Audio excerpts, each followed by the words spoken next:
I'm printing the test cube.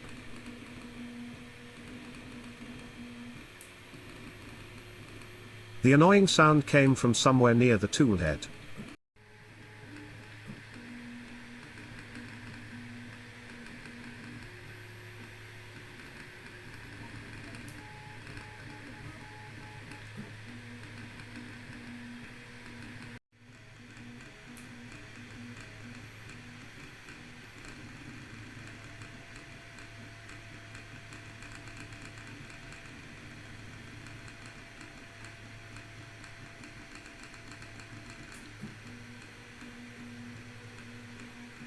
Later on I found it was one of the screws of the gantry linear rail that got loose.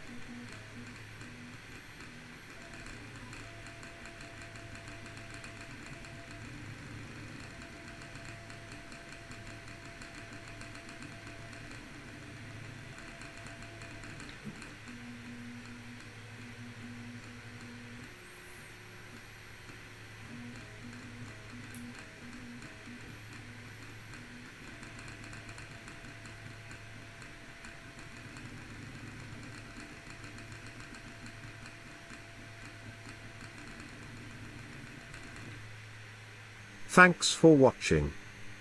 See you in the next video.